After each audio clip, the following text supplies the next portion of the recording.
Di tengah guncangan krisis energi global, biodiesel telah menjawab sebagian dari permasalahan yang begitu kompleks. Namun, masih tersisa pertanyaan besar. Jika biodiesel dapat menggerakkan mesin diesel, lalu bagaimana dengan mesin berbahan bakar bensin? Jauh dari sorotan, laboratorium ITS menjadi saksi sebuah transformasi. Minyak sawit diolah menjadi bensin. Melalui pendekatan yang sangat jarang diteliti, inovasi ini membuktikan bahwa kemandirian energi bukan lagi sekedar mimpi, melainkan misi yang sedang diwujudkan. Baik, berikut ini kami ingin menyampaikan salah satu hasil riset kami, yaitu kami melakukan pengolahan terhadap sumber daya alam, yaitu minyak kelapa sawit. Dalam hal ini dalam bentuk minyak mentah kelapa sawit. Dalam bahasa Inggris kami menyebutnya CPO. CPO itu kepanjangan dari crude palm oil. Jadi kami mengolah crude palm oil, minyak mentah kelapa sawit, kami olah dengan metode catalytic cracking sehingga bisa menghasilkan bahan bakar minyak nabati atau bahan bakar minyak tumbuhan. Setelah kami melakukan beberapa penelitian, hasil dari penelitian tersebut menunjukkan bahwa bahan bakar minyak nabati tersebut setara dengan bahan bakar minyak gasolin atau bensin. Ini adalah buah kelapa sawit. Buah kelapa sawit itu bentuknya bulat kecil-kecil. Kemudian dari buah sawit ini masuk ke dalam proses selanjutnya, yaitu proses ekstraksi minyak. Ekstraksi minyak itu dilakukan dengan cara buah sawit ini dimasak, direbus dengan temperatur tinggi. Jadi dia dimasak, direbus. Setelah dia lunak, setelah dagingnya itu lunak, maka dilakukan proses ekstrusi, pressing, penekanan, sehingga nanti akan keluar minyak mentah kelapa sawitnya. Nah, itu adalah proses singkat untuk mendapatkan minyak mentah kelapa sawit atau kita sebut sebagai crude palm oil. Dari kami dalam melakukan riset ini, kami banyak menemui kegagalan. Tidak hanya 1 kali, 10 kali, bahkan puluhan kali kami mengalami kegagalan. Sampai akhirnya kami bisa menghasilkan minyak yang bersih, minyak sawit yang bening. Ini kami pribadi cukup awalnya kami kaget dengan proses ini ternyata bisa menghasilkan minyak yang bening, minyak yang bersih. Kami cukup kaget. Dari sisi bau, dia baunya seperti bau bensin konvensional, tapi ada bau sawitnya, begitu ya. Proses itu tidak lahir dari ruang yang megah, melainkan dari tempat yang sederhana, di mana eksperimen itu dilakukan berulang kali, hingga jawaban itu perlahan ditemukan.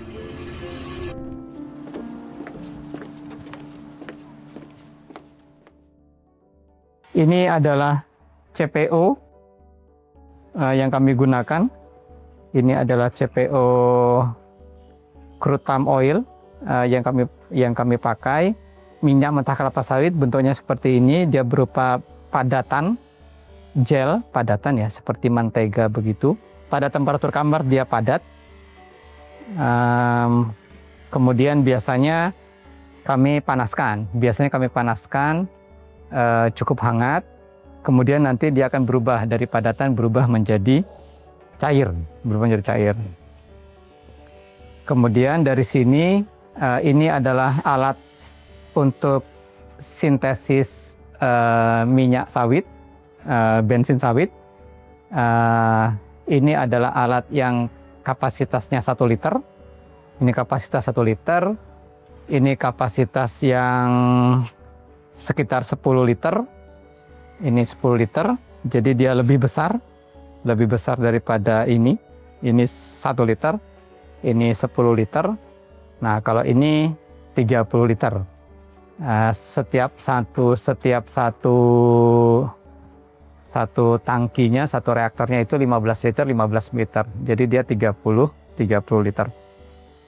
Jadi prosesnya CPO, CPO kami masukkan ke dalam reaktor utama, ini reaktor utamanya, ditambahkan katalis, kemudian nanti prosesnya dinyalakan, begitu ya, prosesnya dinyalakan.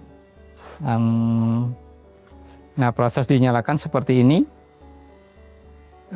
dinyalakan, kemudian kita harus menunggu proses sintesis dengan temperatur tinggi, akan terjadi proses sintesis, akan terjadi proses menghasilkan gas, cracking, pemutusan rantai, pemecahan rantai dari molekul besar CPO menjadi molekul kecil bahan bakar minyak. Dari sini menjadi gas, dari gas masuk ke kondensor, masuk ke pendingin. Di kondensor ini, di pendingin ini, yang awalnya gas, dikondensasi, didinginkan menjadi cair, sehingga kita bisa mendapatkan seperti ini. Kita akan mendapatkan minyak sawit, bahan bakar minyak sawit. Ini adalah jenis alat produksi sawit kami lainnya. Jadi alat ini menggunakan prinsip IoT, Internet of Things. Jadi kita bisa mengendalikan melalui jaringan internet. Oke, jadi kita bisa mengendalikan alat ini, alat produksi sawit ini menggunakan handphone. Contohnya kita tekan, dia akan berubah. Kita bisa setting manual atau otomatis. Kemudian bisa menampilkan grafik proses yang sedang jalan. Ini adalah contoh, ini bensin konvensional dari Pertamina ya, dari Pertamina. Ini adalah Setamat. Dalam aplikasinya saya memilih metode yang bertahap. Kita akan membuat blending bahan bakar minyak konvensional dengan 10% bensin sawit. Kenapa 10%? Karena 10% itu sudah 2 kali lipat dari bensin nabati yang ada. Bensin nabati yang ada saat ini itu 5% saja, hanya 5%, dicampur dengan bioetanol, itu hanya 5%. Kami ingin di atasnya bensin konvensional nabati. Jadi bensin konvensional nabati itu 5%, kami hari ini akan melakukan uji coba 10%. Sebelumnya kami sudah pernah melakukan penelitian, kami sudah pernah 10%, 20%, 30%, sampai 70% pernah, dan sudah diuji di kendaraan bermotor dan bisa beroperasi di motor bensin konvensional itu bisa. Hasilnya tak berhenti sebagai angka di atas kertas. Bensin sawit ini telah diuji langsung melalui pengujian mesin hingga pengujian di lapangan. Ketika sebuah penelitian mulai menemukan hasil, pertanyaannya tak lagi hanya tentang apa yang berhasil diciptakan, melainkan sejauh mana ia akan memberi pengaruh. Bahan bakar minyak nabati ini renewable, dia terbarukan dibandingkan dengan yang minyak bumi. Kalau minyak bumi itu kita perlu 100 tahun lebih untuk menunggu proses konversi dari fosil menjadi minyak bumi, itu butuh ratusan tahun. Jadi kalau kita hanya mengandalkan minyak bumi, sehari-hari kita mengandalkan BBM, bahan bakar minyak dari minyak bumi, dalam waktu jangka pendek, bumi kita akan rusak. Sebagai informasi, buah sawit itu dalam waktu 3 tahun itu sudah bisa panen. 3 tahun dia bisa panen, setahun dia bisa panen 10 kali. Cukup cepat 3 tahun dibandingkan 100 tahun kita harus nunggu minyak bumi memproses menjadi crude oil. Bahkan kami pribadi, kami sebenarnya ingin mengolah crude oil, minyak bumi, minyak mentah itu kami ingin mengolahnya menggunakan metode kami, menggunakan teknologi ini. Karena di Indonesia sendiri, crude oil atau minyak mentah itu impor. kita membeli minyak mentah dari luar negeri. Kalau luar negeri tidak mau menjual ke kita, maka kita tidak punya bensin. Kalau luar negeri ada kejadian global, penutupan pelayaran, maka kita sudah tidak punya minyak bumi, tidak punya bensin lagi. Oleh karena itu, kalau kita punya alternatif, setidaknya kita punya harapan. Kita punya harapan, kita bisa mengembangkan teknologi kita sendiri untuk kemandirian energi nasional kita sendiri. Ini bukan hanya tentang satu inovasi. Ini tentang membuktikan bahwa Indonesia mampu mandiri dalam energi. Dari sawit yang tumbuh di bumi sendiri, dari lab yang sunyi ini, lahir sesuatu yang mungkin belum pernah terbayangkan sebelumnya.